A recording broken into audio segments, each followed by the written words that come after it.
Wali syarat nyifati Allah yang permanen. Ketika Allah mensifati dirinya Al-Hadi, zat yang memberi petunjuk, maka sifat ini lazimah abadi ila yaumil. Maka apapun rusak dunia iki tetap akan ada orang baik ila yaumil. Bukan karena orang ini hebat, bukan. Wong zaman rusak kok tetap bukan. Karena Allah yang Al-Hadi. Sing hebat berarti Allah, bukan kita. Coba kita hidup di zaman akhir. Wong wedok do katokan cekak, fitnah kayak apa? Kayak apa fitnah kita di zaman akhir? Perkara apa dadi fitnah? Jagone ra dadi menteri geger. Nak jenenge dunya.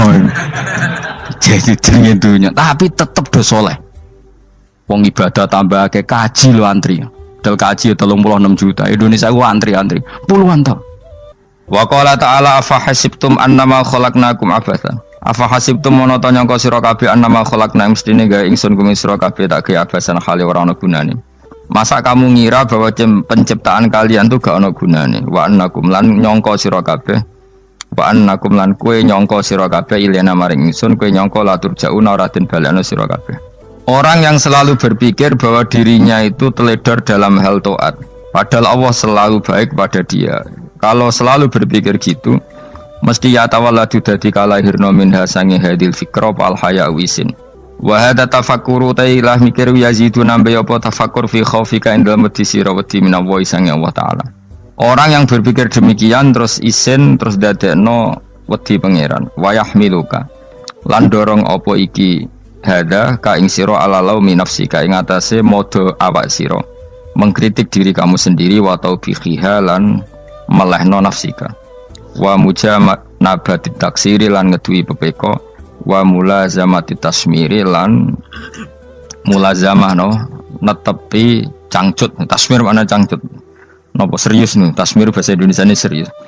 Kalau orang tahu dirinya gegabah pepeko dalam ibadah, kemudian tahu itu disalahkan Allah, pasti dia akan menjauhi taksir itu, sembrono itu, dan selalu nopo serius melakukan nopo ibadah. Mun kula terangno nggih masalah mulai fikrotun fi wa'dillahi ta'ala. Terus kita tahu di Quran, di hadis itu ada janji Allah, kemudian ada nopo ancaman Allah. Terus yang dijanjikan tentu para wali. Wali wong apik, kowe wali sanggepe wali. Wali amatir wali pokoke wali.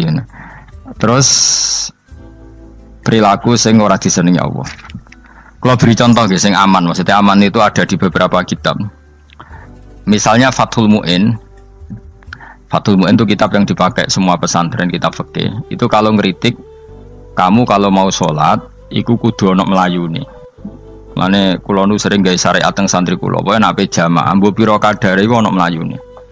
Guling-gilingan nak kowe iku serius. Kan yo ora lucu misalnya dipanggil kiaimu terus mlaku sewantai kan koyo wong ora peduli no. Nah, dawe Mu'in itu sederhana oleh contoh. Karena Allah itu mengkritik orang munafik yang kalau berangkat ke sholat itu malas-malesan. Artinya fal kasal iku min sifatil munafikin. Malas-malesan adalah sifatnya orang munafik. Jadi kena ape sholat terus sampai angop terus rokoknya tindakno sik. Sewantes. Nah iku rontok. Rontok PKI rontok munafik kan. Wae rontok. Mergo sifat itu sifat yang napa? Munafik. Wa idza qamu ila sholati qamu kusala. Kalau mereka berangkat ke sholat itu secara malas-malesan. Nah, kebalikannya orang baik itu wasari'u ila maghfirati rabbikum. Kalau ada sesuatu yang potensi menjadikan maghfirahnya Allah itu kesusu cepet-cepetan. Ngan rata-rata kiai nak melaku iku banter. Guling-gilingan nak menuju barang apik iku ketok serius. Nah kiai kok mlakune lon-lon kemungkinan nek ra di dhuwit ya ketuan. Ora pati iso ngaji, jare sing anteng-anteng kuwi ana makonane, paham no? Sekali-kali nek ngaji pas marung ana tat ngaji mlayu nganti nabrak-nabrak wong. Iku insyaallah luwih keren apa? Tapi yo ngawur nganti nabrak-nabrak. Kalau cerita, dadi mulane kadang wong khusuk ora wali, Mas. Kowe nu angel dadi wali. Mergo nek ape ngaji ku angop niku ora wali-wali. Mulane iki mareni terakhir iki mareni ya. Jadi tumak nina itu ada batasnya, enggak boleh tumak nina fil khairi. Kalau kebaikan kudu wasa riwono kesusun. Sebagian ayat kebaikan diredaksen Allah fafirru ila wa firru ku melayu. Jadi kan apa ngaji kok lon-lon pejama itu gak seru, kudu napa? Melayu. Ono melayu nih, ono unsur cepet-cepet. Mulane kadang wong anteng ra dadi wali-wali mereka kenemenen. Paham ya? Ini peringatan ke wong Solo mbek Jogja nih. Nah bab iki ape wong Madura. Tapi nak hadis la takhdhab ape wong Solo mbek Jogja. Dadi kok plus minus apa? Madura soleh lah kandhani la takhdhab itu paling abot. Aja gampang muring-muring. Paling abot. Lan kula di santri Madura kathah. Tak kandhani pantangane hadisnya Madura la takhdhab. Mergo Madura paling susah nak disuruh menahan muring-muring. Nah wong Solo Jogja nak kon kesusu ra gelem. Ngalon-alon waton kelakon Muhammadan. Saiki jog ngaji dirubah no. Sing wong Jogja koyo Ruhin barang Melayu, sing wong Madura. Ora napa? Ora emosi. Jadi ya enggak apa-apa, memang kita tidak pernah sempurna.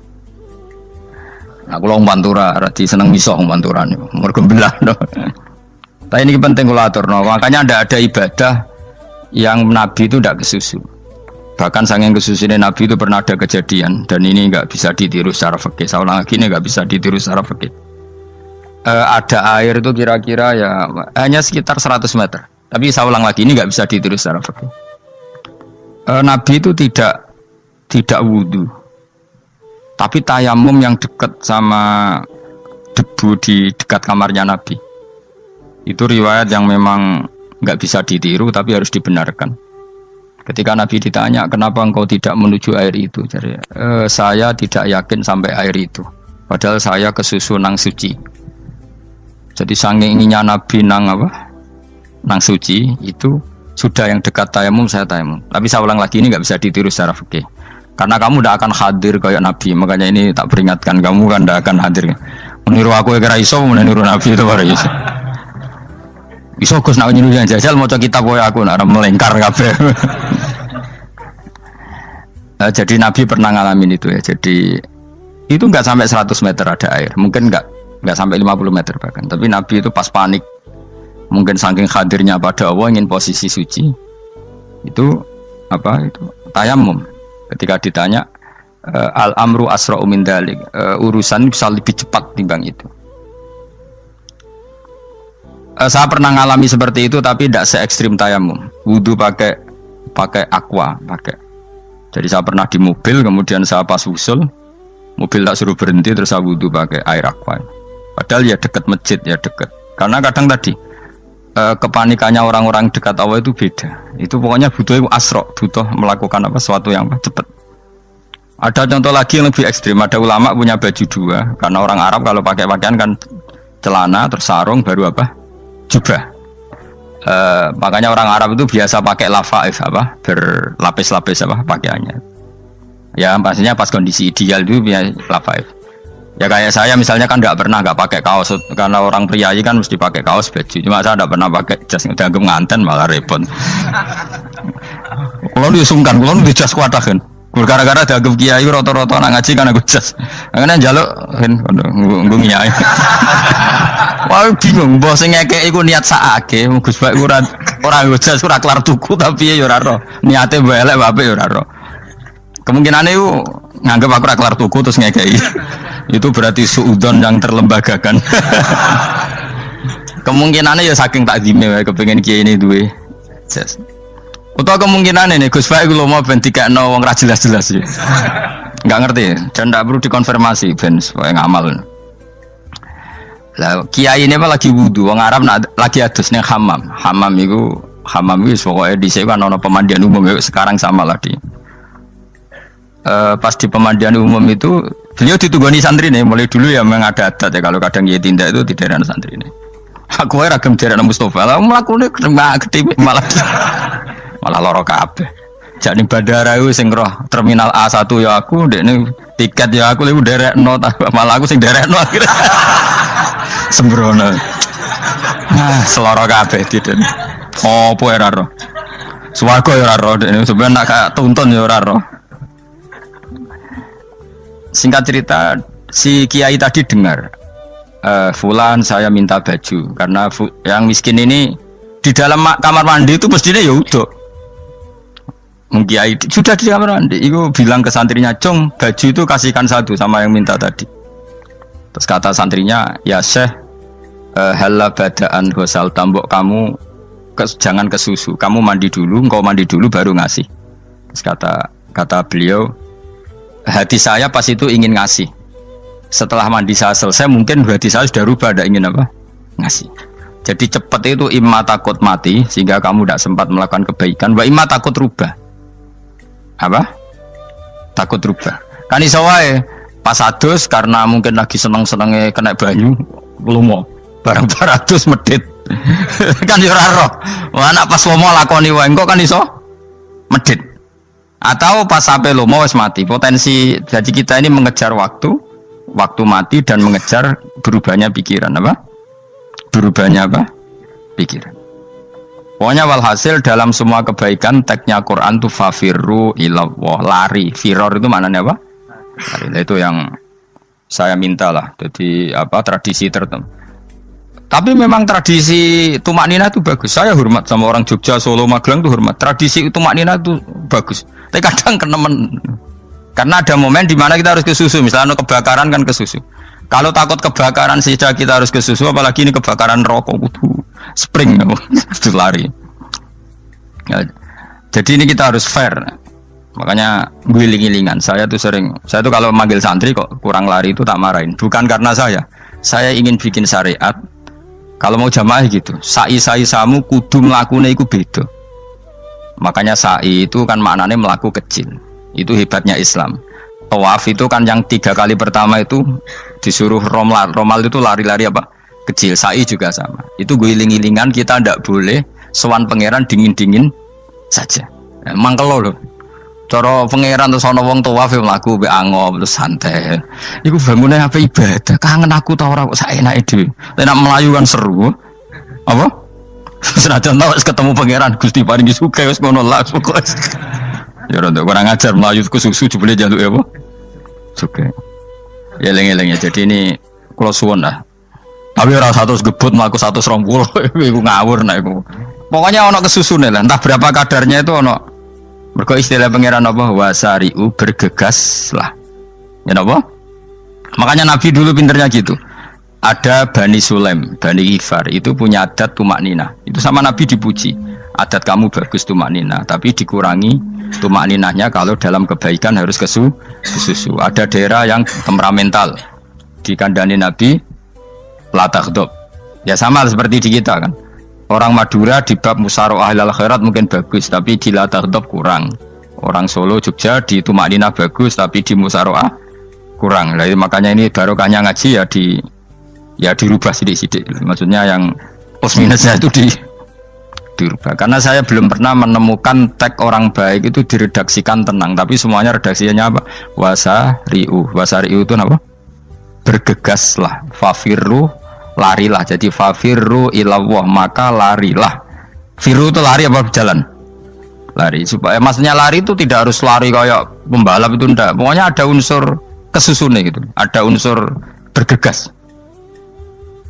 Dan karena ada etis memang, misalnya saya sebagai anak dikasih tahu babak atau kangkang Gus ibu sedang gerah serono swantai itu kan kayak gak ngergani wong tua. Kudu ono melayu nih. Nah di sini ini maka diredaksikan di semua riwayat Nabi itu kalau jalan wa idza masa, Nabi kalau jalan itu fakaan namayan hattu min sobabinir takoh. Semua dibak menerangkan apa Nabi kalau jalan itu seakan-akan turun dari tangga. Maknanya cepet. Fakaan naman hatto min sobabinir takoh. Jadi Nabi kalau jalan itu cepet. Ya dong nih ya. Paham ya? Ngiling-ngilingan. Nah, ciri utama berpikir secara Qur'ani adalah apa? Kamu mencari sifat-sifat wali Allah. Dan ternyata sifat wali-wali Allah itu musyaroah ilal khairat, kalau melakukan kebaikan ke susu. Dan sifat orang munafik itu kalau melakukan kebaikan bermales-malesan. Wa idza qamu ila sholati qamu kusala. Sehingga kata Fathul Mu'in, kalau kamu sholat kudu ono kesusune, ono nasate, guling-gilingan kamu biar tidak berkategori munafik. Karena orang munafik kalau wa idza qamu ila sholati qamu kusala, kalau sedang mau sholat malas-malasan. Nah intinya gitu, cara jadi mufassir, cara jadi pemikir Quran yang baik apa? Sifatnya orang baik dikumpulkan, kemudian kamu ingin diri itu. Sifatnya orang buruk kamu kumpulkan, kemudian kamu menghindari sifat itu. Misalnya Allah cerita Fir'aun. Fir'aun itu penyakitnya apa? Istagna, merasa kumoluhur, merasa tercukupi semua. Itu sifatnya apa? Fir'aun. Tapi sifatnya orang baik itu ya Yuhannasu antumul fuqara'u ilallah. Sifat orang baik adalah merasa fakir, merasa enggak siapa-siapa di depan Allah Subhanahu wa taala. Sehingga keangkuhan itu sifat Fir'aun, merasa fakir, merasa enggak siapa-siapa adalah sifatnya orang baik. Makanya nadumanya Habib Abdul Haddad masyhur itu. Ana abdun soro fakhri dimna fakri, itu yang sering dinyanyikan, dilakukan para wali-wali itu apa? Ana abdun soro fakhri dimna fakri. Jadi ana uta ingsun abdun kawula. Soro ingkang dadi apa fakhri kebanggaan ingsun iku dimna fakri mergo fakir ingsun. Jadi saya ini hambamu ya Allah, yang sebagai kebanggaan saya adalah saya selalu butuh kepada Engkau. Karena ciri utama orang jelek adalah hidup seakan-akan nggak butuh sama campur tangannya Allah Subhanahu wa taala. Kalau saya punya uang pasti senang, punya jabatan pasti senang.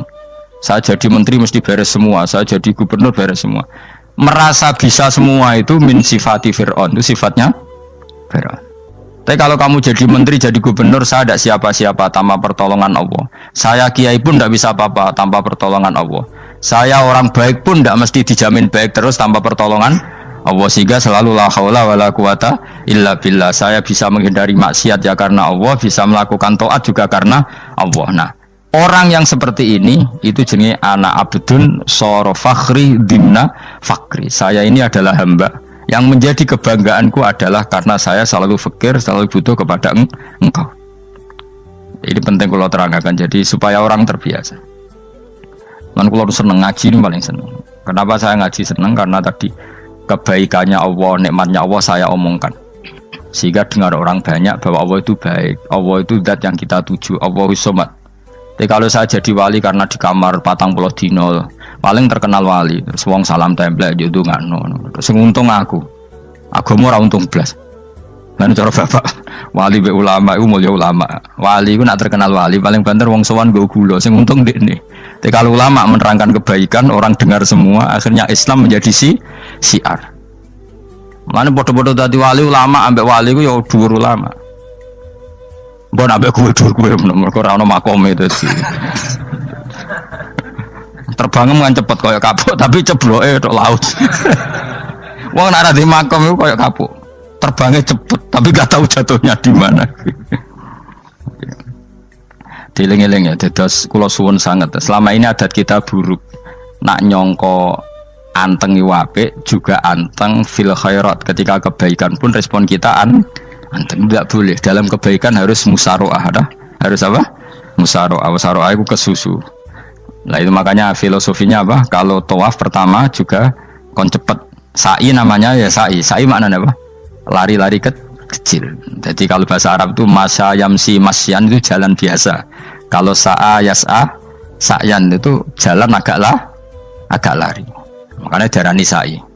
Kau oleh sa'i kok leha-leha ora oleh. Tapi aja terus numpak skuter balapan yo aja. Mulai bingung wong saiki. Nah wong sepuh numpak skuter pantes saiki sing nom-nom lah do numpak skuter. Terus nek sing wengkek pasangan suami istri skuteran pun tuaf. Aku wis kodho malaikat ing barno aja tampa. Mangkel wong. Lagi ini sing hafal Quran ngalim diselipi ya perkara ade kono kanggo skuter. Aduh maten. Ijek enom nak tuwek tak malu. Ijek enom kan. Iku wajib mbok pasutno kan. Pasute wong fikir mandi yakin. Wah, nak yo terlalu senajan sah yo tapi terlalu. Ijek enom.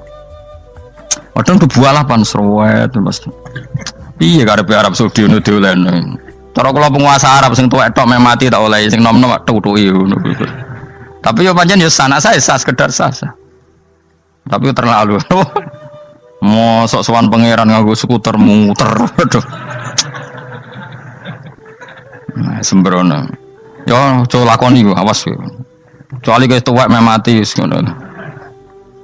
Tuwek tok rame mati yo aja. Aneh-aneh. Ya maksudnya kesusu orang ngono iku. Tok budi wae. Wa minha anta tafakkar nggih. Eleng-eleng nggih, wae-wae nggih napa sifatnya orang baik yang di Quran itu kita pelajari, lalu kita tiru. Misalnya sifatnya orang baik termasuk apa itu? Ala inna auliya Allahi la khaufun alaihim wa lahum Tidak pernah punya rasa takut, rasa gelisah itu harus kita tiru. Karena kalau kita punya rasa gelisah itu biasanya lama-lama agak ridho, bek kodok, kodar. Itu kudu ceria. Lu kalau sebagai manusia sering susah, tapi saya paksa, susah itu saya hilangkan.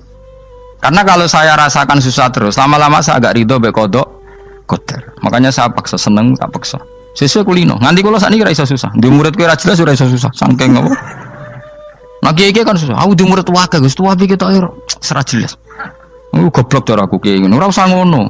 Zaman akhir ana wong ngaji go kitab wis hebat. Ana ngrungokno ngaji wis hebat. Ana ora paham tekone majelis wis hebat. Lah nek paham teko kan wajar, kira paham kok teko kan luar biasa. Nak ana penikmat ngaji paham biasa. Ini enggak paham kok teko. Wae guyu iso. Guyu hebat itu, hebat. Hebat.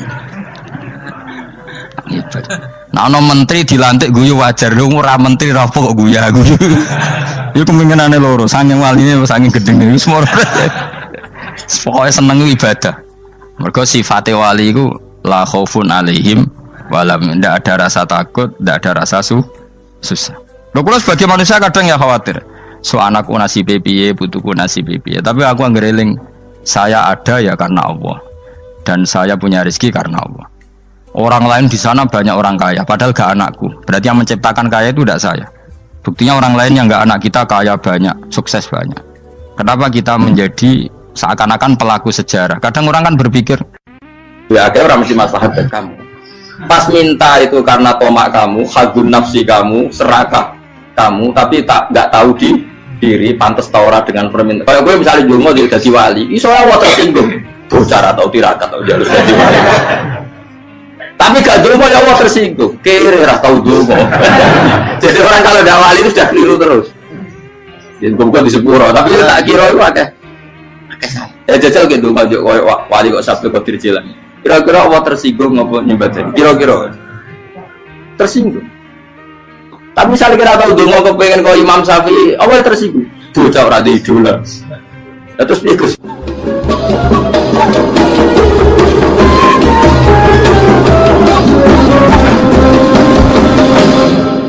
Artinya gini loh, ketika manusia mengatakan mampu, itu ada sekian hal yang manusia itu tidak ikut melakukannya, tidak ikut menciptakannya.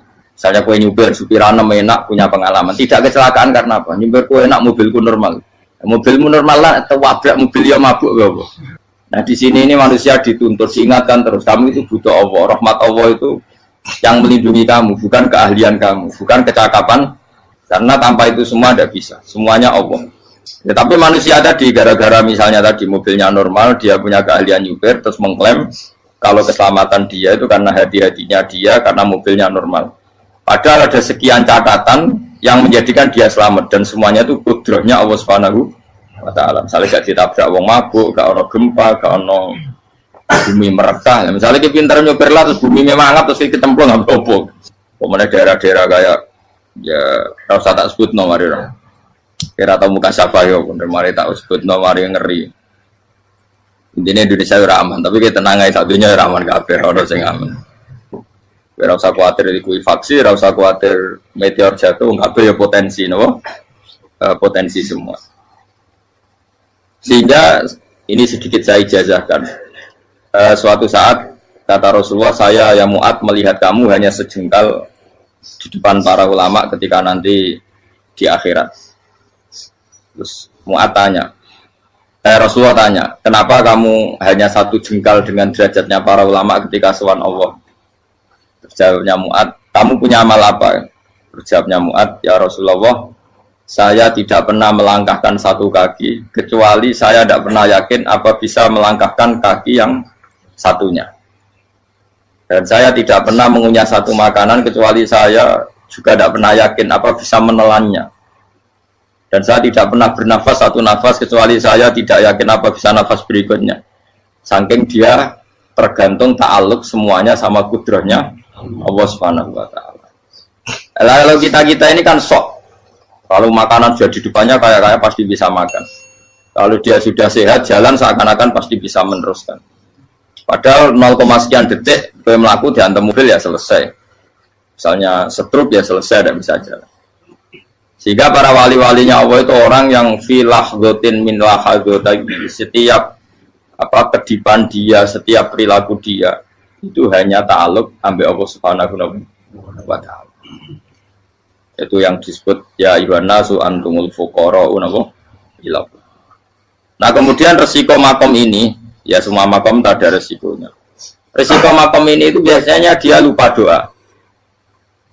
Kenapa lupa doa? Karena doa itu terdefinisikan. Tak wari ilmu hakikat, harus rumah serah paham lah, tak ulang no. Ya resiko ilmu saya ingatkannya. Ilmu itu kan ada dua. Ada ilmu yang karena didefinisikan, dan itu akhirnya menjadi masalah. Sebenarnya ilmu itu tidak perlu definisi. Kedua, ilmu yang kita rasakan. Misalnya gini, kalau sama saya tanya, kamu pernah nggak minta jadi punya uang banyak? Nggak, tanya, pernah nggak minta? Terus artinya minta itu apa? Terus kita mendefinisikan, menengadahkan tangan, bilang ya Allah, saya minta uang banyak, saya minta ingin beli mobil. Itu namanya apa? Tidak jauh saja. Doa kan? Itu kesalahan kita. Kesalahan kita mendefinisikan doa itu, misalnya menengadahkan tangan dan memohon dan menyebutkan permohonannya itu terus disebut doa.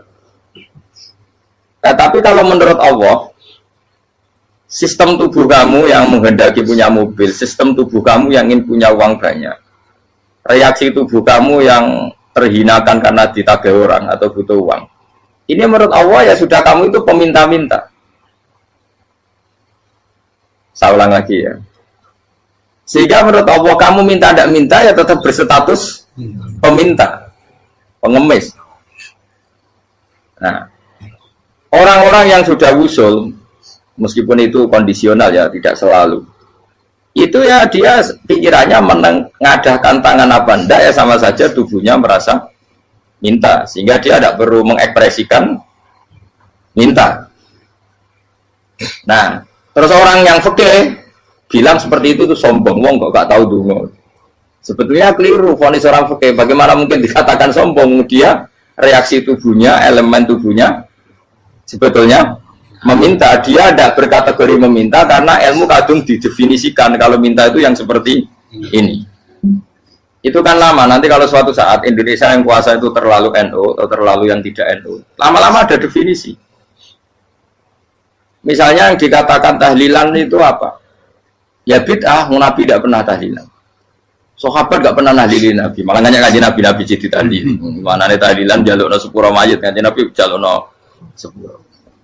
Sehingga dengan tradisi itu tahlil itu masuk definisi bid'ah karena nggak pernah dilakukan sahabat dan para tabi'in. Ya salahnya kamu definisikan. Tapi kalau udah kamu definisikan, diarani tahlil, ya mau la ilaha illallah. Terus mungkinkah satu bacaan la ilaha illallah dilarang? Wong ra oleh maca kalimat tauhid. Jadi misalnya tahlil itu nafatno kalimat tauhid. Oke toh orang arah iso dilarang tapi nak tahlil itu mitung dinani mayit kaya budo, soalnya kriminal. Enak, ya sudah seperti itu. Makanya banyak orang salah itu karena ilmu kadung didefinisikan. Nah, definisi itu sebenarnya tidak mengikat dalam banyak hal. Ini penting saya utarakan. Ya karena seperti itu. Makanya itu masalah-masalah besar antara kita dan firqah-firqah yang lain, masalah ahli sunnah, terus masalah yang lain-lain. Memang ya sudah seperti itu. Ya saya ulang lagi ya. Ketika Nabi Ibrahim mau dibakar Namrud, itu masyhur cerita itu. Dan kemudian jadi Nabi namanya Habib Syahid. Habib Syahid itu sebetulnya hanya ngutip Habib Abdul Haddad. Jadi syair itu sebenarnya ada di Diwanul Haddad. Apa? Diwanul Haddad. Diwanul Haddad itu syair-syair Abdul Haddad ketika beliau usul, beliau mukasyafah. Terus bagian dinyanyikan Habib Syahid menjadi populer. Saya ulang lagi ya. Tubuh kita, misalnya kamu lapar, perut kamu kan mereaksi minta makan.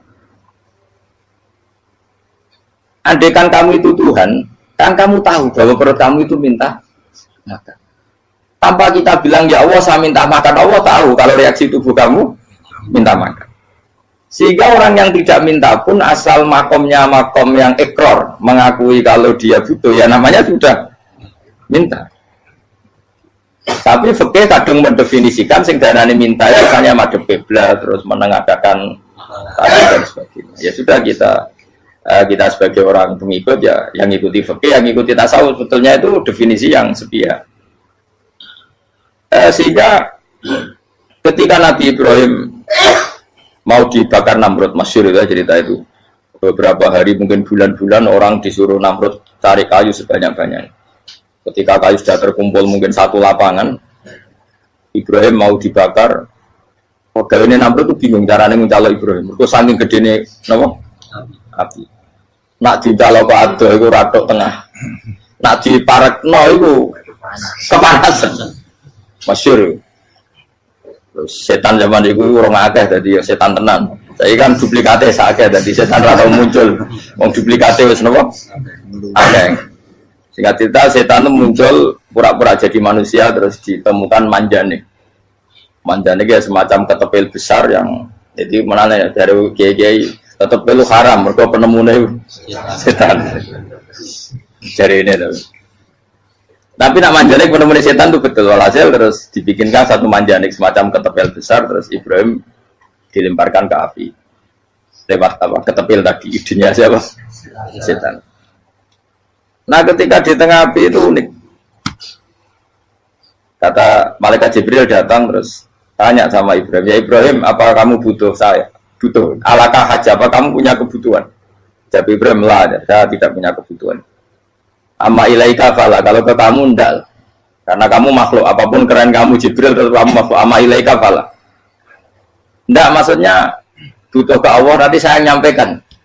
Malah dinya Nabi Ibrahim kalau Allah tidak usah kamu sampaikan ya sudah tahu. Gua be Jibril. Oh, aku ditekak kan. Ya saya ulang lagi. Apa kamu punya kebutuhan? Alaka hajalah ama ilaika fala, kalau ke kamu ndak. Ndak maksudnya butuh ke Allah nanti saya sampaikan. Karena Jibril yang mentang-mentang dekat sama Allah dan tukang memberi informasi. Saya kata Ibrahim, kalau ke Allah sih tidak perlu kamu, dia sudah tahu. Nah itu terjadi nazamanya Habib Abdul Haddad masyhur itu apa? Hasbi min su'ali ilmuhu bihali. Jadi cukup ilmunya Allah itu menjadikan saya tidak perlu minta. Hasbi min su'ali ilmuhu bihali. Jadi ada kondisi tertentu yang para wali itu, saya ulang lagi, kondisi tertentu yang para wali itu ya tidak minta. Tapi kalau itu ditiru jenengan semua ini jadi keangkuhan. Kenapa? Wes ora ndonga tangane ditenangkan. No, atine ora eling pangeran. Kan asline ora njaluk tenan. Itu jadi wali-wali. Nah, wali-wali itu kan misalnya tangannya tidak menengadah tapi semua sistem tubuhnya merasa butuh sama Allah. Saya itu pernah ya. Tapi itu kondisional dan saya juga ngulang enggak mesti bisa. Ketika saya umroh itu pernah saya ada satu kondisi itu doa ya di putaran pertama kos. Di putaran pertama saya berdoa ya agak banyak di multazam. Putaran kedua mau berdoa sudah tidak berani lagi. Sampai ke-7. Hari kedua ya tidak berani, hari ketiga tidak berani. Nah seperti itu tidak bisa dibuat-buat meskipun saya juga agak ingin. Tapi ya pas itu ya nggak bisa. Gara-gara itu korban kitab hikam, ya kitab hikam yang terkenal. Kitab hikam itu pernah cerita gini. Rubbama dallahum al-adab ala tarkit tolak. Terus di antara makalahnya itu wa inna ma yunabbahu man yajuzu alaihil ikhfal. Tapi kamu jangan niru dosa kan. Tapi jangan ingkar ilmu ini tambah dosa kowe. Jadi niru ya dosa, ingkar ya dosa. Jadi ada seorang wali kata hikam. Kadang-kadang seorang wali itu mau doa diulang itu sungkan. Kenapa? Yang perlu diingatkan itu yang potensi lupa. Allah kan masih ingat doa kemarin.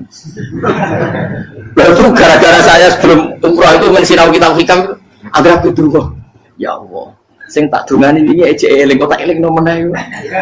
Jadi wa inna ma yunabbahu man yajuzu alaihi, yang bisa diingatkan hanya orang yang potensi lupa. Sementara Allah tidak akan.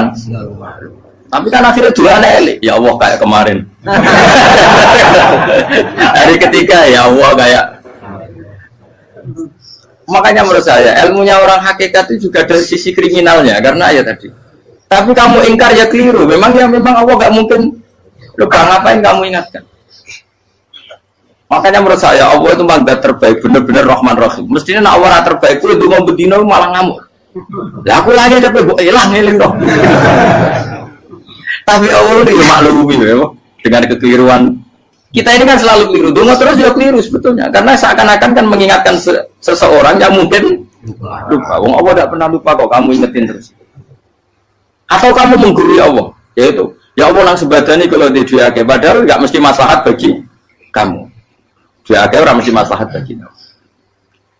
Maka ada sekian contoh yang wali itu dibully pangeran. Saya sering cerita, banyak cerita wali itu dibully pangeran, digarap ya pangeran. Ini gara-gara salah itu. Saya pernah cerita dan itu ada di hikam di kitab itu. Itu ada. Ada wali itu tukang hamal, hamal itu manol di pasar itu tukang angkut. Jadi kalau ada orang bawa barang berat diangkut dia, terus misalnya ke kalau dulu mungkin ya ke kereta atau ke singkat cerita terus diupai. Setelah dapat apa dia pasti pulang karena dia hanya butuh makan satu piring karena dia tirakat makan satu piring untuk ibadah 24 jam. Singkat cerita dia ngeluh ya Allah, kamu tahu, engkau tahu saya ini pecinta engkau, saya ini hanya butuh makan satu piring untuk kuat sholat. Tapi kenapa harus jadi juru manol? Berilah saya rezeki yang tanpa kerja. Nah, selang sekian hari dia dituduh maling, terus di penjara, terus dapat rezeki tanpa kerja. Dia terjawab kenapa jadinya gini? Kan kamu minta rezeki tanpa kerja. Ya itu penjara itu rezeki tanpa kerja kan. Jadi Allah memperlakukan para walinya itu memang unik. Ya kadang dibully. Sehingga dalam cerita-cerita kenabian tata qadiyat itu nggak ada orang yang sering dibully Allah kayak nabinya. Karena nabi itu orang yang dicintai Allah. Jika salah sedikit saja itu toro pangeran, toro kampus itu digarap, dibontor, salah sedikit. Misalnya begini, Nabi Yakub itu kan nabi. Dia mungkin nyon jauh nggak tersadar nyembelih apa itu anak sapi itu di depan indukannya. Ya beliau mungkin spontan saja, Pak. Kalau kamu yang melakukan pasti tidak ada hukumannya karena Allah dapat peduli sama kamu sudah lah. Artinya nggak peduli salah pantas saya nggak jelas ya gitu. Tapi ini Nabi. Ketika itu terus indukannya sapi tadi ya Allah Yakub itu kekasihmu. Saya tidak berani sama dia karena dia kekasih. Tapi saya tetap menuntut keadilan. Dia harus merasakan susahnya dipisah dengan anak. Meskipun dia tidak nuntut rasanya roh anak sebelah itu tidak ada ekstrim itu. Sapinya itu hanya nuntut ya Allah dia harus merasakan sakitnya terpisah dengan anak. Akhirnya Allah menciptakan Yakub mengalami terpisah dengan Nabi siapa? Yusuf. Itu kalau kata qadiyat, itu kalau yang melakukan tidak Nabi pasti nggak dibully Allah, dibiarin. Karena Nabi ini yang melakukan. Nah. Terus ini Nabi Yusuf lagi, malah rasa daftar wali berat. Nabi Yusuf itu di penjara itu karena terdolimi apa karena memang dia salah? Terdolimi. Dan Nabi Yusuf itu Nabi. Nabi Yusuf itu Nabi betul memang benar-benar. Meskipun ganteng dia Nabi. Syaratnya Nabi ganteng, kira-kira melebu. Nabi itu harus ganteng, nggak boleh. Nabi elek ora oleh. Karena Allah izin di kekasih keriting elek. Allah yang diselera. Kabeh Nabi mesti yang paling ganteng di kaumnya, yang paling nasab. Nggak boleh Nabi kok pesek, keriting, enggak boleh. Tapi kalau sudah jadi orang soleh boleh kan. Tapi kalau Nabi tidak boleh. Nabi Yusuf bukan, masyhur kan cerita Nabi Yusuf dengan siapa? Zulaikha. Dan belum ada orang dalam keadaan darurat masih cerdas kayak perempuan. Jadi singkat cerita, ketika Yusuf diajak Zulaikha selingkuh gak mau kan keluar dari kamar. Delalah kebetulan wa alfaya sayyidah Rajal. Itu si Zulaikha tadi spontan langsung bilang, wahai suamiku, apa hukuman orang yang ingin menodai keluargamu? Itu wong wedok. Padahal dia agak terencana, dia pun nggak bayangkan kepergok suaminya. Itu dalam keadaan kepergok itu masih cerdas. Suamiku, apa hukuman orang yang mau menyelingkuhi keluarga Anda? Singkat cerita suaminya murka, terus Yusuf di penjara, terdolimi. Ketika di penjara, kemudian Yusuf punya keahlian mentakwil apa? Mimpi. Kan tadi suaminya Zulaikha itu tidak sampai raja ya, kira-kira PM atau menteri. Raja itu punya mimpi yang bisa nakwil itu hanya Yusuf. Singkat cerita terus utusan raja datang ke Yusuf dan takwilan Yusuf terbukti benar. Tapi Yusuf ini seorang nabi, saya ulang lagi Yusuf seorang nabi dia tapi ya manusia. Bilang gini ke utusannya, coba bilangkan ke raja kamu di penjara ini ada orang yang di penjara secara terzalimi yaitu saya. Tolong laporkan ke majikan. Itu Allah tersinggungnya itu bukan main. Nabi kok lapor makhluk. Itu tersinggung.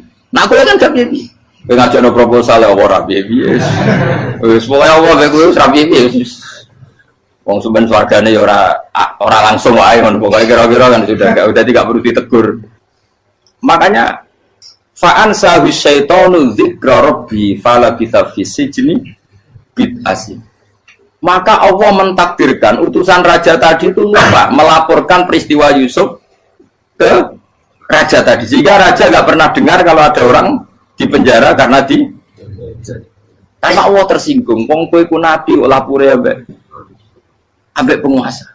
Ngono tok iku wis Allah tersinggung. Karena dia nabi, nggak boleh nabi lapor makhluk. Jadi Allah itu dengan nabi itu sangat-sangat sensitif. Sangat-sangat sensitif. Ya begitu. Terus kita yang terkenal, meskipun ini nggak ada di Quran, Nabi Musa. Nabi Musa itu pernah sakit gigi karena dia mentang-mentang kalimullah, orang yang sering komunikasi dengan Allah, minta ya Allah, tolong tunjukkan obat gigi saya itu apa. Singkat ini sama Allah dikasih tahu, kamu ngunyah suket ini, gitu. rumput ini kamu kunyah nanti pasti sembuh. Karena resepnya dari Allah ya pasti mujarab, kan nggak kok dokter. Singkat ini dikunyah terus sembuh. Suatu saat dia sakit gigi lagi, nggak konsultasi lagi karena masih punya resep tadi kopian apa resep. Nah, dia datang nyari suket yang sama dikunyah tambah sakit. Tanya sama Allah, ya Allah ini kan resepnya yang sama, kenapa tambah sakit? Kata Allah, kamu itu kekasihku. Orang nak sing ngobati ku aku ra suket sembrono. Semenjak itu Nabi Musa pernah resep lagi sudah. Andaikan tuh kamu, pasti Allah juga nggak tersinggung. Makanya kata Qadiyah, kenapa para nabi sering ditegur itu bukan karena Allah murka, nabi itu beda. Jadi kesalahan kecil atau apa-apa yang menurut kita ada salah itu untuk nabi salah. Makanya di ahli sunnah ada kaidah apa? Mimba bi hasanatil abror sayyi'atul muqarrabin. Pernah dengar kaidah apa? Mimba bi hasanatil abror sayyi'atul muqarrabin. Sesuatu kalau dilakukan umumnya orang itu hasanah atau kebaikan, tapi kalau dilakukan para nabi itu salah. Karena apa ya, saking dekatnya dengan Allah. Saya ulang lagi apa? Mimba bi hasanatil abror sayyi'atul muqarrab. Jadi nabi itu beda. Nah, para nabi itu orang-orang yang mengalami fikir yang doa resmi kayak siapa tadi? Definisi fikir ya sering. Kayak definisi orang tasawuf yang sering. Sehingga ketika Nabi berdoa, ya memang secara disiplin ilmu yang namanya berdoa ya minta Allah dengan mengadakan tangan. Ketika nggak berdoa, karena Nabi sadar Allah tidak perlu diingatkan lagi, pasti masih ingat. Jadi dua-duanya benar terus. Makanya Nabi itu lam yazal fitaroki, Nabi itu selalu naik derajatnya. Karena pas minta ya benar, pas tidak minta ya. Tapi kamu jangan niru dosa kan. Tapi jangan ingkar ilmu ini, tambah dosa. Jadi niru ya dosa, ingkar ya dosa. Jadi ada seorang wali kata hikam, kadang-kadang seorang wali itu mau doa diulang itu sungkan. Kenapa? Yang perlu diingatkan tuh yang potensi lupa. Allah kan masih ingat doa kemarin. Lalu gara-gara saya sebelum umroh itu mensinau kitab hikam, agar aku durung. Ya Allah, sing tak dungani ini aja eling, kok tak eling nomene. Jadi wa inna ma yunabbahu man yajuzu alil fal, yang bisa diingatkan hanya orang yang potensi lupa. Sementara Allah tidak akan. Tapi kan akhirnya doanya elik, ya Allah kayak kemarin. Hari ketiga ya Allah kayak. Makanya menurut saya ilmunya orang hakikat itu juga dari sisi kriminalnya, karena ya tadi. Tapi kamu ingkar ya keliru. Memang Allah nggak mungkin lupa, ngapain kamu ingatkan. Makanya menurut saya Allah itu mandat terbaik, benar-benar Rahman Rahim. Mestinya nak Allah terbaik itu mau bedino malah ngamuk. Ya aku hanya tapi gue hilang dong. Tapi Allah itu maklumi ya, dengan kekeliruan. Kita ini kan selalu keliru, dungo terus ya keliru sebetulnya. Karena seakan-akan kan mengingatkan seseorang yang mungkin lupa. Wong Allah tidak pernah lupa kok, kamu ingetin terus. Atau kamu menggurui Allah, yaitu ya Allah langsung badani kalau dia diake, padahal nggak mesti maslahat bagi kamu. Diake orang mesti maslahat bagi kamu. Kalau kamu turun terus, pas minta itu karena tomak kamu, hadun nafsi kamu, serakah kamu, tapi nggak tahu diri pantas taura dengan permintaan. Kalau gue misalnya dulu mau jadi wali, iso Allah tersinggung, bocor atau tirakat atau dia harus jadi wali. Tapi gak dongo ya Allah tersinggung. Kira ora tau dongo. Jadi orang kalau tidak wali itu sudah keliru terus. Jadi kok di sepuro, tapi tak kira itu akeh. Ya jajal gitu ngajak wali kok Sabtu kok dirjilan. Kira-kira Allah tersinggung ngapa nyembah? Kira-kira tersinggung. Tapi misalnya kira tahu dongo kepengen kok Imam Syafi'i, Allah tersinggung. Bocah ora di idola. Ya terus piye Gus? Ya piye kadung salah biasa wis. Wis bakat salah no. Bakat salah. Wis dongane sing gampang gak mesti bener. Rabbana dzalamna anfusana wa lam taghfir lana wa tarhamna lanakunanna minal khasirin. Tak pernah punya kitab dan kitab itu menurut saya luar biasa. Bahkan ketika adu bully itu, adu cara mahasiswa itu kayak pelonconan itu. Nabi sama Nabi pengiran gitu dan itu sekali yang satu salah melakukan disiplin ilmu sampai pengiran itu degradasi. Dan Allah memang mengancam gitu. Kalau kamu melanggar ini, la ahbiton namin diwani nubuah. Nanti la amkuan namin diwani nubuah. Kamu saya hapus dari buku kenabian. Tes-tesannya ya lucu, pilihannya begini. Kata Nabi Musa kan ditanya. Ketika dia khutbah ditanya orang, siapa orang paling alim ya Nabi Allah? Sekarang orang paling alim itu siapa? Nabi Musa jawab, saya kan. Jadi Allah tersinggung karena wong kok berarti ini bodoh. Tapi ada kan Nabi Musa kok jawab Fauzi, salah, tambah salah meneh. Atau enggak Furukan, malah salah meneh. Tapi jawab Musa ya salah. Saya Gusti, saya kan. Orang paling alim siapa? Saya. Allah memperingatkan Musa, ada seseorang yang lebih alim ketimbang kamu. Coba kamu harus ketemu dia. Ketemu dengan cerita ketemu Nabi siapa? Khidir. Terus dalam 3 sesi ini, 3 babak ini buli-bulian. Nabi Khidir itu dalam 3 babak ini selalu kelihatan salah. Di antaranya adalah cara sekarang ya mungkin di gonjak sepeda motor atau perahu kalau dulu yang menggratisi dia numpangi sepeda motor malah spionnya dicopot gitu. Spionnya dicopot, dirusak. Tapi Musa kan sudah digratisin malah rusak yang motornya yang apa? Menggratisin. Nabi Khidir masih tenang. Kamu tidak paham. Ya, Nabi Khidir mesti distok kamu tidak paham. Itu kata surahul hadis termasuk Ibnu Hajar al-Asqalani bilang gini. Setelah itu kedua membunuh anak kecil. Musa tambah marah. Anak yang belum punya dosa kok kamu sampai 3 kali ada 3 peristiwa. Itu kata surahul hadis. Andai kan Musa kok diam tidak protes, maka dia akan disalahkan Allah. Karena dia berarti membiarkan kemungkaran di depan matanya tanpa reaksi. Jadi sebetulnya ketika Musa berontak itu Nabi Khidir, Nabi tenang gitu. Jadi itu kan unik. Tapi berontak yang disalahkan. Jadi angel sandi tes-tesan jadi Nabi itu angel.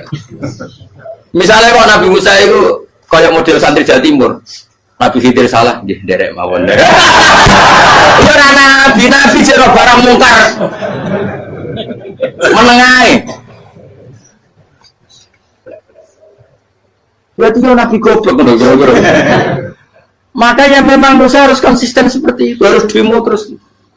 Kayak saya misalnya sebagai kiai, ya harus seperti ini cara mulang saya. Nggak boleh saya misalnya terus anut mulang terus tawadu semeneng terus karu-karuan. Jadi andaikan Musa kok tidak protes itu malah salah. Ya memang harus. Dan itu Nabi Khidir, Nabi tenang.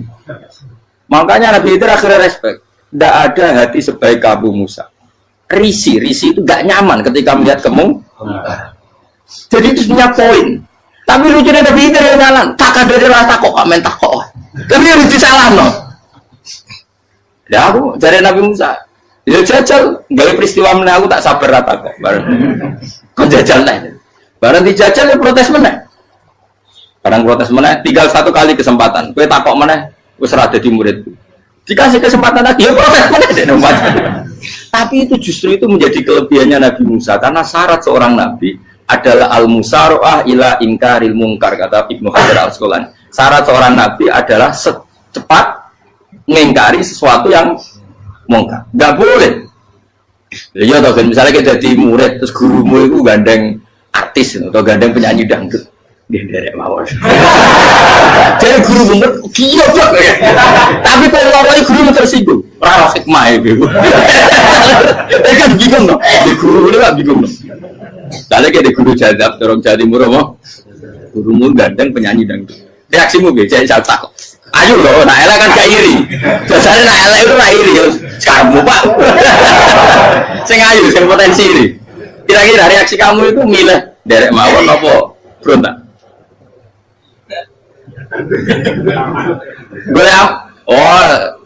Nak gurumu wong alim, mesti nak pasti meneng. Muridku giyo, tidak sensitif. Roh barang mungkar dilakukan di depannya kok tidak reaksi, tidak protes, tidak gebet tenang. Tapi lucunya guru mau nak protes, gak ada akhlak. Guru lagi senengnya kok rawat. Nah Nabi itu kan buli-bulian. Jadi Nabi Khidir dengan Nabi Musa itu tepat-tepat. Karena dua orang ini sama-sama kekasih Allah. Itu Nabi Musa justru barokahnya itu dia tidak pernah kelasmennya di bawah Nabi Khidir. Semua ulama sepakat kelasmennya Musa tetap di atas Nabi Khidir. Sehingga yang berlakunya tetap ilmunya Nabi Musa, bahwa membunuh anak kecil tidak boleh, merusak perahu milik orang lain tidak boleh. Karena Allah tetap lebih respect dengan ilmunya Nabi Musa. Nabi Khidir tetap ilmunya nggak dipakai, meskipun dia disebut hakikat. Karena ilmunya Nabi Khidir ngani ngoyo, wong ape mutus kok ngenteni kinceng loh mahfud. Lah sing iso iku sapa? Barang ra mungkin kok. Makanya Nabi Khidir terakhir menutup kalimatnya wa ma fa'altuhu an amri. Dzalika ta'wilu ma lam tasdi alaihi sob. Aku dhewe nglakoni iki ya ora roh, wis ditakdir nglakoni ngene. Dadi Nabi Khidir ya ora paham. Jadi wa ma fa'altu an amri itu akhir kira-kira artinya saya sendiri tidak melakukan ini karena inspirasi saya sendiri atau keputusan saya sendiri. Tahu-tahu saya ditakdir melakukan. Karena pas itu Nabi Khidir disetting semuanya dengan ilmu hakikat, yaitu bayi tadi memang kutiba kafiron. Kutiba kenapa? Kafiron. Memang dia nanti kalau umur nganti tua ditakdir mati kafir. Daripada mati kafir nanti, ya sudah mati sekarang. Tapi nggak mungkin kan ada syariat daripada soben beling mateni kecil. Orang syariat tetap ikut Nabi Musa. Makanya kata Ibnu Hajar Al-Asqalani itu uniknya Allah sama para wali-walinya. Wali itu kelirullah, itu tetap disenangi pengen. Terus pengenan nabi-nabi ini kecil-kecilkan, yo pada nak wong. Terus keempat kan. Tadi kan saya punya contoh 3, ini contoh keempat, ini terakhir. Akhirnya kok ilmu merah cukup, tetap salah bingung nggak. Nabi itu minggat itu boleh tidak tanpa pamit, minggat itu pergi nggak pamit itu boleh tidak? Tidak boleh. Rasulullah meskipun kayak apa disakiti di Mekah itu tidak pernah minggat, tidak pernah hijrah. Saya ulang lagi, karena butuh izin. Tapi Allah pernah punya kekasih yaitu Nabi Yunus. Nabi siapa? Yunus. Itu Quran meredaksikan ya abako. Abako itu terjemahnya apa? Minggat. Kalau pergi itu tidak ada. Tapi ini Allah meredaksikan itu abako. Abako itu ya minggat. Nabi Yunus itu dakwah di daerah Nainua. Nainua itu ya Babylon sana. Kampungnya namanya Nainua. Ya daerah Babylon. Babylon itu kalau di geografis modern ikut Irak. Ikut mana? Irak. Jadi Kufa, Basra, Babylon. Terus siapa itu yang ngalahkan pasukan Yahudi dulu itu Buktanasor, Hebukat, Nasir itu ikut mana? Babylon, apa?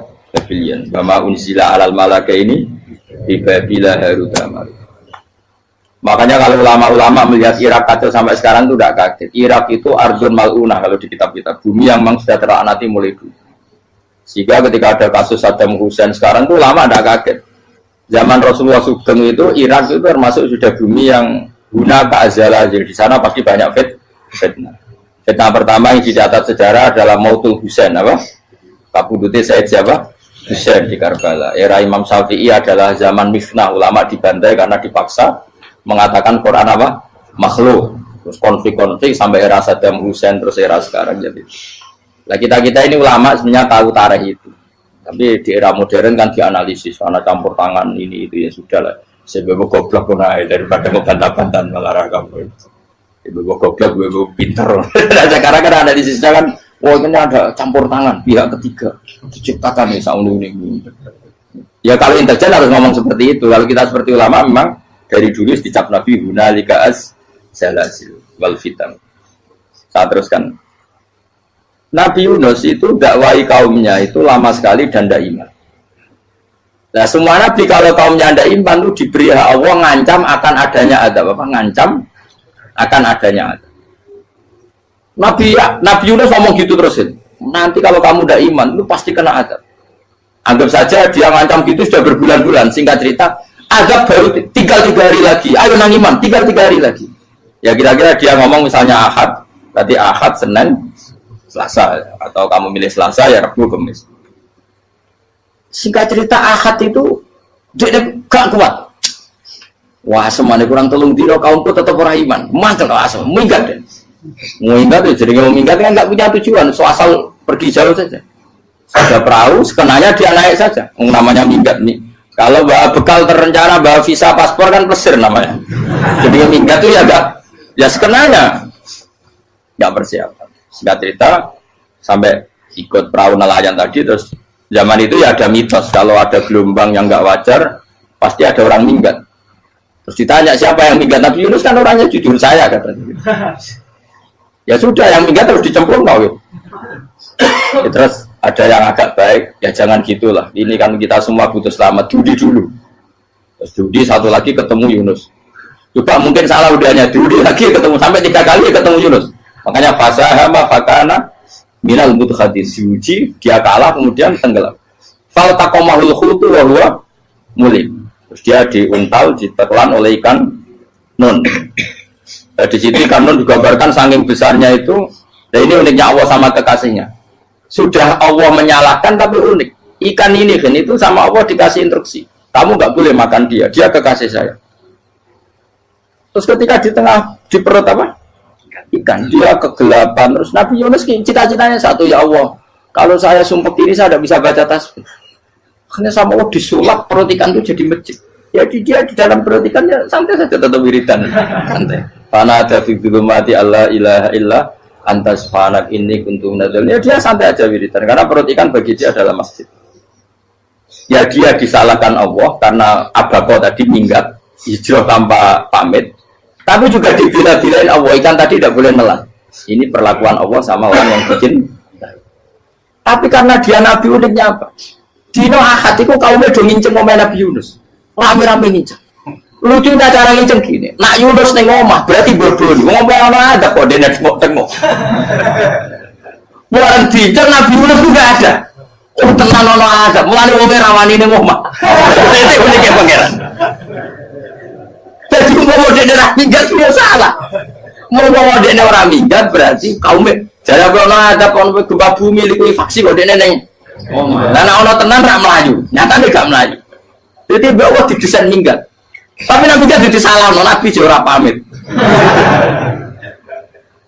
Makanya masyhur, saya itu punya kitab karangannya Habib Alim Alamah, babanya Habib Anis, Habib Ali bin Husain yang ngarang apa?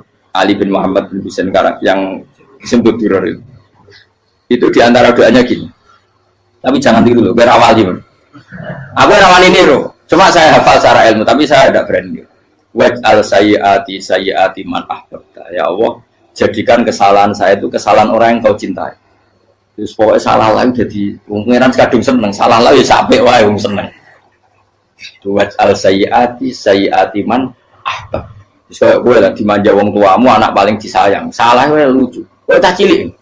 Kowe seneng tak cilik. Salah wae lucu. Becano gelas ya lucu, tiba ya lucu. Tibane cah tuwek-tuwek.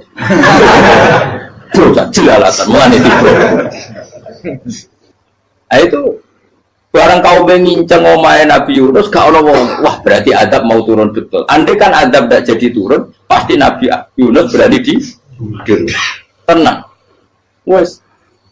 Barang mulai malam Kamis, adab itu sudah kelihatan. Ada puting beliung, ada apa sudah jelas pasti ada adab. Kaum yang lapangan tobat finish. Secara bal-balan menit-menit apa? Terakhir. Wes, apa ditompo tuh berarti. Wes gak sida tak adab wong kowe tobat. Singkat cerita Nabi Yunus hari ketiga atau apa dia selamat. Pakai versi yang umum saja. Selamat fal taqamaul khutu bahwa falaula annahu kana minal musabbihin la bi batni ila yaumi yub'atsun. Akhirnya dimuntahkan sama ikan tadi terus dia keluar.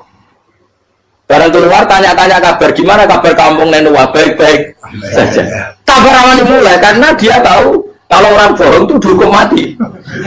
Padahal dia bohong katanya Kemis itu ada azab, ternyata kampungnya baik-baik. Padahal baik-baiknya karena mereka tobat. Jadi masyarakatnya nyari dia karena mau iman. Si nabinya gak berani pulang karena nanti itu mati. Aku pangeran nabi kekasih itu dia. Pangeran ya guli tinggi. Oh itu beda-bedaan. Wong kekasih pangeran. Aku yang hati pitol atau diadab. Jadi pangeran kekasih aku gitu. Orang koyo. Akhirnya pangeran sama mulai. Wah nak mulai aku disiksa. Perkara nih kalau pembohong itu dihukum mati. Masyarakat yang boleh tenan. Mereka nalam kemis kok azab tenan. Batas do tobat. Institut falau laka naskoryatun amanat fanafa'aha imanuha illa qauma Yunus lamma amanu kasyafna anhum adzabal khizyi fil hayatid dunya. Enggak ada kampung yang saya adab kecuali kasil tak adab, kecuali kaum Nabi Yunus. Aku semeh ngadab lho, pas menit terakhir peta adab tobat. Akhirnya sido dari pangeran. Iku kaum Nabi sinten? Iku yo barokah minggate Nabi Yunus. Lah iku nabi. Wong kliru kok barokah iku nabi. Umpama Nabi Yunus ora minggat, kaumnya berpikir Yunus bohong. Wong ape ana azab kok tengok-tengok ning ngomong. Tapi pas minggat tenan iki salahno pangeran, minggat kok gak paham. Hikmat. Amalane kira usah protes. Wali itu beda, kekasih pangeran itu sama dengan sing dialami Rasulullah sallallahu alaihi wasallam ning sulhul Hudaybiyah. Semua perjanjian itu salah secara hukum fikih. Bukan salah lagi, sangat salah cara ukuran fikih. Sehingga semua sahabat itu protes kecuali Abu Bakar As-Siddiq. Cuma semuanya ngomong Umar, tapi semua sahabat akhirnya ya mencoba di antara perjanjian gini. Pertama kan enggak biar sampean enggak terlalu jadi teroris, enggak terlalu jadi ekstremis. Memang ya usah jadi teroris, ya terlalu jadi teroris. Semua itu mungkin kan, dunia semuanya mungkin. Singkat cerita Nabi itu sudah di Hudaybiyah. Hudaybiyah dengan Mekah kan tinggal sekitar paling 40 kilo. Saya pernah itikaf di masjid yang pernah dipakai Hudaybiyah. Kan sekarang jadi mikot ya, termasuk mikot umroh di Mekah kan apa? Hudaybiyah kan mikot di yang terkenal kan apa? Jirona, Tanim, Hudaybiyah. Itu perjanjiannya tuh gini. Perwakilan dari Quraisy namanya Suhail bin Amr, siapa? Suhail bin Amr. Perjanjiannya gini, Muhammad kamu tidak boleh masuk Mekah. Kamu boleh masuk Mekah itu tahun depan. Padahal Nabi sudah bilang kepada sahabatnya, ayo kita umroh. Dan diberi hak umroh. Tapi setelah sekitar 40 kilo masuk Mekah, dicegat sama orang kafir Quraisy. Lah, Nabi itu sakit tenan. Nabi kadung mentafsir, memberi berita gembira, saya mimpi kalian masuk tanah haram, aminina mukhalikin, aman semua. Semuanya bercukur gundul atau mencetak rambut. Pokoknya, kata sahabat senang sekali karena mimpi Rasulullah tidak pernah apa? Tidak pernah salah. Bareng di situ, di antara perjanjiannya, hadza ma kataba ali Muhammad Rasulullah. Ini perjanjian yang ditulis Muhammad Rasulullah. Kata Suhail, hapus kata Muhammad Rasulullah. Kalau saya tahu kamu Rasulullah tidak saya perangi, tulis Muhammad bin Abdullah. Kata Rasulullah, ya Ali hapus tulisan Muhammad Rasulullah. Kata Ali, tidak saya akan menghapus setelah Muhammad Rasulullah. Saya tapi unik. Hapus gak popoli, masih hapus aku tetap Rasulullah. Tulisan wajib. Jadi Nabi ya relax saja. Tapi Ali katanya, fawwama ana bimakhihi abadan. Saya tidak akan menghapus tulisan itu selamanya. Kata Nabi, benar gelem hapus. Tanganku didono, aku sing hapus. Nabi kan umi tidak bisa baca terus. Tangannya Nabi sendiri yang dilewatkan Ali ke tulisan itu sehingga terhapus. Nabi ya relax. Li, wong tulisan wae aku ora ditulis Rasulullah ya tetap Rasulullah. Nabi masih relax. Terus perjanjian kedua, kalau ada orang kafir Quraisy masuk Islam harus dikembalikan, karena berarti keluar dari habitat. Tapi kalau sudah Islam kok masuk kafir lagi harus dibiarkan, karena berarti kembali ke habitat. Nanti bilang ya nggak masalah. Semua perjanjian itu merugikan Islam. Itu secara fikih pasti salah. Akhirnya Umar itu protesnya keras sekali. Ya Rasulullah, apa engkau masih nabi? Utakail senang. Apa engkau masih nabi? Dan Nabi saya santai balai ya saya masih nabi. Tapi kenapa kamu hinakan kita dan memberikan kehormatan pada orang-orang kafir itu? Jawabnya kan Nabi lucu. Ya agama itu kayak pangeran. Masih aku perjanjian yang ngono kok pangeran sing angkat agama iki tenang wae. Kan Nabi ku perjanjian gue manusia gampang. Jadi Nabi itu sangi imannya Allah tetap yu'izzu hadzal-din. Allah pasti memuliakan ini agama. Apapun perjanjian yang diciptakan manusia. Makanya bapak saya, Mbah Mun, guru saya itu ngaram-ngaram tenan mikir Islam. Islam mbok pikir haram, ono sing duwe. Ben ngono. Dunya rusak kok apa ben tetep Islam ku mulya. Rasa mbok pikir wis keliru-keliru lah perjanjian dunya keliru lah. Lu coba Uni Soviet kayak apa hegemoninya? Kayak apa kuatnya Uni Soviet? 100 tahun mengkooptasi Uzbek, Tajikistan dan tapi apa bisa menghilangkan keimannya orang Uzbek Ceknya? Ketika Uni Soviet bubar langsung malah negara-negara itu jadi persemakmuran yang negara apa? Indonesia kayak apa? Dikooptasi PKI, dijajah Londo 350. Mbah Soleh Darat alim itu zaman Londo, buyut-buyutku alim zaman Londo. Iku semondok Mekah ya alim. Zaman PKI ada wong alim. Saya kira zaman Islam Nusantara apa ono sing alim koyo. Itu Islam menarik zaman wis di regani negara, zaman di negani negara terus mul. Karena ini agama milik Allah. Punya ketahanan yang luar biasa. Semuanya dari Nabi tentang kayak perjanjian salah lamar. Enggak apa-apa. Inna wa ta'ala a'azza hadati. Inna wa ta'ala la yudhi'u dinahu wa la yudhi'u. Pokoknya pangeran bakal ngebaru agamanya orang masalah perjanjian keliru lah. Perjanjian ketiga itu semuanya merugikan Islam. Tapi apa kata Abu Bakar ketika protes Nabi gak dijawab? Datang Abu Bakar. Menurut kamu gimana? Jawab Abu Bakar lucu. Makanya ini menunjukkan makanya kenapa ahli sunnah berkeyakinan Abdullah Sahabat itu siapa? Abu Bakar. Jawab Abu Bakar. Wes samar, perjanjiannya keliru lah, wes keliru lah. Kayak geremeng-geremeng santai negeri.